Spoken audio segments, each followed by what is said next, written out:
Certaines conversations créent des déclics.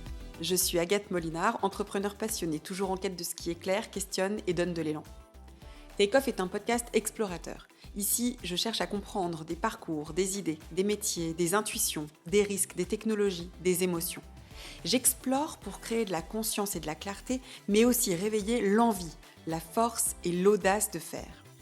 J'espère créer ces déclics et je vous propose à chaque conversation de faire décoller votre regard, vos choix et votre manière d'avancer.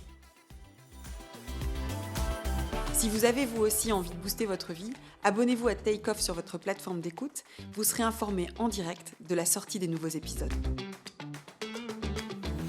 Dans Take Off, je vous partage parfois des réflexions. Ce ne sont pas des vérités, ce ne sont pas des leçons, c'est vraiment des réflexions personnelles que je me fais et que j'ai envie de vous partager de manière assez spontanée.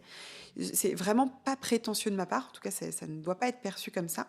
C'est juste que je me dis que ces réflexions-là, si je me les fais, peut-être que d'autres se les font, ou en tout cas si vous ne les faites pas aujourd'hui, eh bien peut-être que ce serait un moyen d'ouvrir un nouveau regard, un nouvel angle.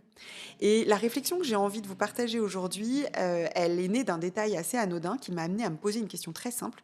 C'est pourquoi finalement est-ce qu'on a si souvent l'impression que c'est mieux ailleurs ? Pourquoi l'herbe semble toujours plus verte ailleurs ? Et, et finalement, pourquoi je trouve que c'est peut-être dommage de voir les choses de cette manière-là ? Il y a quelques temps, je parlais d'un festival de musique avec mon mari, qu'il adore, et un festival lyonnais. Et à un moment donné, il me dit « Ouais, mais tu vois, finalement, ils sortent leur place un peu tard. Je trouve que dans les autres villes, les autres festivals sortent les places plus tôt et je trouve que c'est mieux, quoi. » Et je me suis dit, mais je me suis fait une réflexion un peu étrange, mais je me suis dit, mais finalement, pourquoi est-ce que même dans les choses qu'on aime, on trouve presque systématiquement on identifie finalement immédiatement l'endroit où c'est pas parfait d'une certaine manière, alors qu'on devrait peut-être se satisfaire du fait qu'on aime ce truc-là et que c'est peut-être différent ailleurs, mais est-ce que c'est vraiment mieux finalement ? Alors après, je me suis dit que c'était finalement assez universel et que même dans les choses bien, notre cerveau semble peut-être chercher l'endroit où ça pourrait être mieux. Alors j'essayais de me dire, bon voilà, qu'est-ce qui nous amène à ça en fait ? Pourquoi est-ce qu'on pense comme ça ? Et ce qui m'intéresse, c'est pas tant de juger ce réflexe-là, mais c'est de comprendre pourquoi il est si spontané, pourquoi notre cerveau finalement nous amène vers ça. Alors je pense que la première chose, c'est que on est peut-être un peu des machines à comparer. Et d'une certaine manière, je ne suis pas certaine qu'on observe les choses de manière isolée.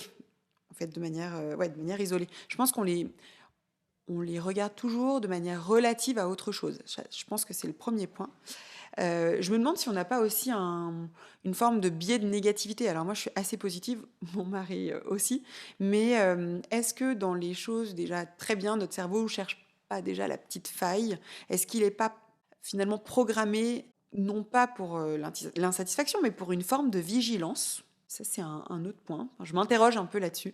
Je me dis aussi qu'il y a une notion d'imaginaire, parce que finalement, l'ailleurs permet de fantasmer d'une certaine manière. Et finalement, c'est plus simple d'imaginer l'ailleurs sans les défauts. Finalement, l'imaginaire ne subit pas le réel. Et donc ça, c'est une autre façon de penser que ça peut toujours être mieux ailleurs.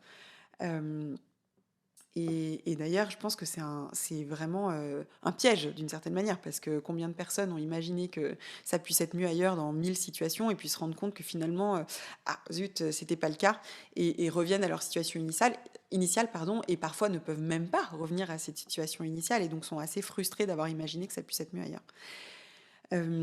Ensuite, je pense aussi qu'on a tellement d'options aujourd'hui dans nos vies, pour tout, que d'une certaine manière, on peut toujours penser qu'il y a une meilleure version possible.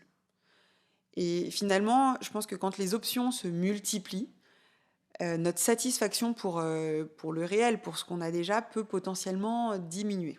Et surtout, je pense que d'une certaine manière, il y a une forme d'ambition aussi derrière ça. C'est-à-dire qu'on pense potentiellement que ça peut être mieux ailleurs parce qu'on a peut-être envie de mieux. Et ça, c'est plutôt positif, d'ailleurs. C'est-à-dire que je pense que ça peut être une manière de progresser, finalement.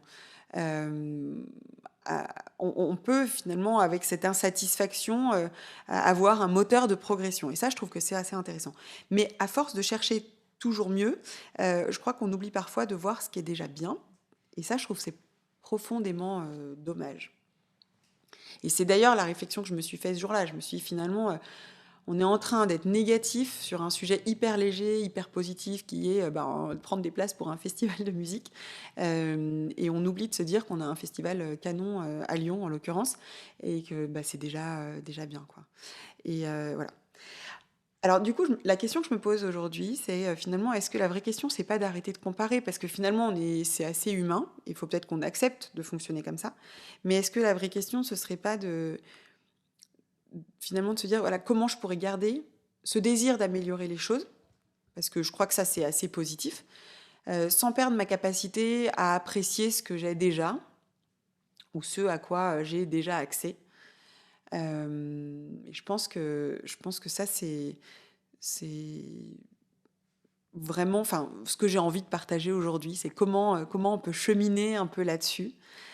Et peut-être que un des enjeux, en tout cas mes réflexions de ces derniers temps, c'était de me dire, finalement, il faut peut-être garder ce regard lucide qui nous permet euh, voilà, de toujours quand même avoir la possibilité de rester à la fois la vigilance, d'avoir toujours la vigilance dont je parlais tout à l'heure, et puis voilà, regarder quand même le monde sans rater des opportunités, sans oublier quand même de progresser, mais garder en parallèle ce regard reconnaissant qui nous permet de tout simplement d'apprécier ce qu'on a, parce que je crois que c'est quand même essentiel de savoir apprécier ce qu'on a, et c'est ce qui aussi nous permet de profiter d'une certaine manière de nos vies, de nos moments, de nos situations, de nos relations, enfin un peu de tout, quoi. Voilà. Et en tout cas, je crois que mon point, c'est de me dire que moi, j'essaie de peut-être OK, garder cette idée de, voilà, de pouvoir vouloir mieux sans dénigrer ce que j'ai déjà, et de chercher finalement à améliorer les choses, c'est plutôt sain, mais que ce serait chouette de garder, de continuer à voir en tout cas ce qui est déjà beau dans tout ce qu'on a. Voilà. Alors je ne sais pas si tout ça vous parle, mais si c'est le cas, n'hésitez pas à partager cette réflexion, et puis surtout à me partager ce que ça vous évoque, si vous êtes aussi dans ces sujets-là ou pas. Et en tout cas, j'espère que ça peut nous aider tous à avoir de la gratitude envers tout ce qu'on a déjà. Je vous remercie de m'avoir écouté jusqu'au bout, et je vous dis à très bientôt dans Take Off. J'espère que cette petite réflexion vous a plu. N'hésitez pas à la partager, et surtout n'hésitez pas à commenter sur votre plateforme d'écoute cette réflexion, parce que je serais ravie d'avoir vos retours, et pourquoi pas de lancer un débat pour plus tard. Merci pour votre écoute et à très bientôt.